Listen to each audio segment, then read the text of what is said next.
Hello, what if I had sunscreens for hands? We are diving deep into the world of Transparent Lab from Niche Beauty.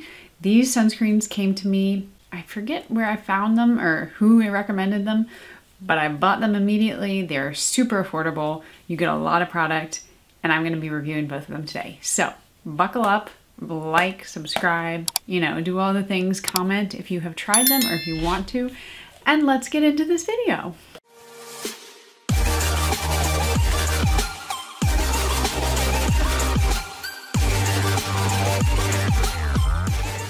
Hi guys, it's Dana. So, as you just heard in my intro, I am going to be reviewing these two newish to me sunscreens. And I'm super excited because these are kind of what dreams are made of in my world. These are both chemical sunscreens. They're from Europe. I believe it's Spain, which is where Niche Beauty Labs or Niche, what is it called? It's like one of those, it reminds me of the Inky List where they have like the Inky, or not Inky List, the Ordinary, where they have like other brands within their own brand. So where is it? Niche Beauty Lab. And then within Niche Beauty Lab, you have Theramide and Acnamide and Transparent Lab. Transparent Lab is the one, this is the collection, I guess is what they call it, is the one that I have. And I have two sunscreens which look pretty much the same, which I don't love when they do this type of packaging, but I will tell you, of course, the differences. So the first one we have is the Invisible Sunscreen. This is SPF 50 plus with PPD 45, and it's got 4 PAs. This one is the Lightweight Sunscreen, SPF 50, PPD 33, also 4 PAs. So as you can see, let's see, there we go. The only difference, they're both SPF 50, but we have with the Invisible one, a higher PPD level. So pretty similar, but just wanted to call that out first. They are both water and sweat resistant, which again, as we in the Northern Hemisphere go into the summer, like I'm gonna be reaching for these a lot. And I feel like I'm already giving you the review, so instead of me jumping ahead, let's get into it as I do on my channel. When I have 2 or more sunscreens, I do a split face. So on one side, I'll do the Invisible, and on the other side, I'll do the Lightweight. And as I have said many times before, I use a 1/4 teaspoon. 1/4 teaspoon I use for my neck and face. Some people say a 1/2 teaspoon is better for your neck and face. For me, it's worked out pretty well. But I do this, and I've said this in numerous videos, but I just want to repeat it. I do this because I am showing you guys this. And my channel is an educational tool. So if I were to do less, people always say, oh my God, you do too much. If I were to do less, then it would basically encourage people to use less. And I always want to encourage people to use more, because the more you use, within reason, the closer you're going to be to actually getting the proper, or the protection that is stated on the label. So do you, if you want to use less, do less. If you want to just use the 2-finger rule, do that. But I always like to say, like, if you're going to use the 2-finger rule, first of all, they need to be a generous amount on your finger. And also it might be useful to use a 1/4 teaspoon one time and scoop it off and see, are you really getting the full 1/4 teaspoon? And then you kind of know, and you don't have to use it every day. Anyway, that's a lot before I actually got to the review. So I will stop jibber jabbering and I will get to it. So let's zoom in and go. First one is the Lightweight Sunscreen. And I'm going to be doing basically an 1/8. So that's 1, 2, we'll do 2.5 for safe keeping. Is what it looks like.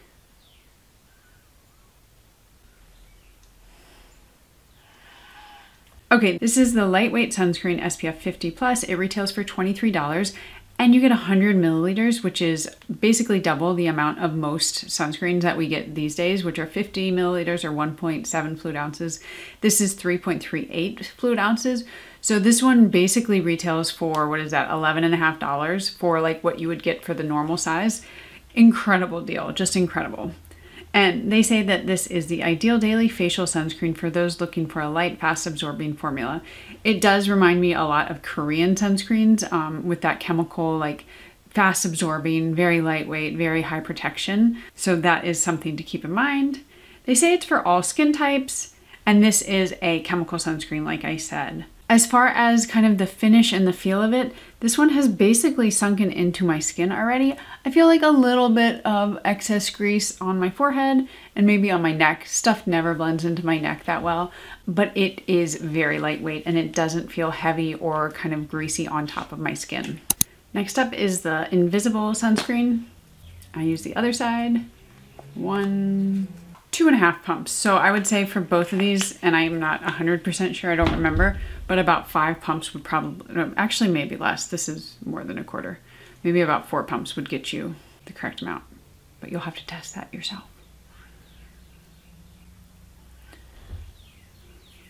Moving on to our next one, this is the Invisible Sunscreen SPF 50, and this one also retails for $23 for 100 milliliters or 3.3 fluid ounces. Again, basically $11.50 for what you would get for a normal sunscreen in America. And this one is supposed to be an all-in-one daily facial sunscreen that offers high UV protection and keeps skin hydrated. Both of these also do say that they offer IR plus HEVL, which is for blue light. And one of the things that they do say about the Invisible one is that it has a natural velvety finish with no greasy feel or white cast. Now, neither of them have a white cast. They are both chemical sunscreens, so they should not have a white cast. They're basically just a little bit different and maybe better suited for different skin types. Okay, so let's talk about both of them in comparison and who I think both are good for, or one is better for than the other. So I'm going to try to remember this on what is this? My left, your right. This is the Invisible. I'm not going to try, I remember. And then this is the lightweight. So I'll just say lightweight and Invisible, but they kind of, they look the same, so it's hard to keep track. Honestly, I think both are going to work for really a lot of different skin types, which is, I would say, more rare than normal, especially because a lot of our invisible sunscreens that we have out there, like the Supergoop Unseen Sunscreen is the one I always bring up, and then the Trader Joe's ones, which is like a dupe for that. Those aren't 100% invisible, of course, but they do have that more matte finish. This one has a velvet natural finish, is what they say, and I 100% concur with that. So what that does is it allows for more types of people or more skin types to use it. So if you do have more dry skin, I think you can still use this knowing that you're not going to get like the glowiest of glows, and it's probably not going to last very long throughout the day, but it's not going to be matte, which is a lot of people with dry skin. They're not going to want a matte sunscreen that's just going to accentuate dryness. But this one feels very, very moisturizing, almost to the point where like me with normal to like combo skin, it can feel a little bit much, but what I do is I put it on, I let it sit for a few minutes, and then I rub it in just a little bit more, because basically is what it is like I feel like some of the excess needs to be rubbed in. I mean, some would argue that I'm rubbing it off, but I think that's just what works for me. Whereas on the lightweight side, it has completely sunken into my skin, which is a really, really valuable thing. I think especially people with normal skin are gonna love this side. You do get that really nice glow. It gives you a healthy kind of feel and look to your skin, but it doesn't feel too much. Like this is pretty much sunken in. There are just a few places where like right on my temples, it tends to just sit, but otherwise it's pretty much invisible and doesn't feel like anything on the skin. I like both sides. As a person with normal skin, both of these sunscreens are gonna work for me in pretty much every condition. Now, if my skin's feeling a little dry, a little tight in the wintertime, what I would do is I would just put a moisturizer on underneath or some of my serums, but I don't need to do a lot. And I think that actually kind of lends to them working really well for lots of different skin types. And that is because you can either put them on dry skin with nothing else, or if you need more moisture or something like that, you can layer them, and they layer beautifully. They also work so well underneath makeup. They're kind of the perfect sunscreen, if I'm gonna be honest. They don't irritate my eye. A lot of like European and Korean sunscreens tend to be more advanced in our filters and our ingredients, so they don't irritate people's eyes as much. When I have maybe like inflamed skin, I haven't felt any irritation there either, but I don't have super sensitive skin, so I'm probably not the best person to speak to that. But overall, I'm just so incredibly impressed by these sunscreens, because for me, on my list of things that I want, especially in a chemical sunscreen, first of all, I want high protection. There's no reason you have SPF 30 if you have chemical filters. There's just no reason. Not only do these have high protection like you see, but they also have SPF, PPD, and PA. So you're getting some of the best protection there is. And then they can work in so many different scenarios. For me, I am very active. I ride horses, I work out a lot, I'm outside a lot. So I need a sunscreen that is basically waterproof and life-proof. I don't tend to wear mineral sunscreens when I'm doing these outdoorsy activities, because they will just run off my face and then I have no sunscreen. So I like that. And then of course, like you're getting, this is massive, 3.3 fluid ounces for $23, and the shipping was pretty quick from Europe, so I can't even complain about that. Honestly, I don't have any complaints about them. I guess if you want a complaint, this is not my complaint, but I think some people would say like, I want a mineral sunscreen. For me, I'm over that. I'm over those days of wanting mineral. I like some mineral, but I think for a lot of the things that I enjoy, like my outdoor activities, I need a chemical high protection sunscreen.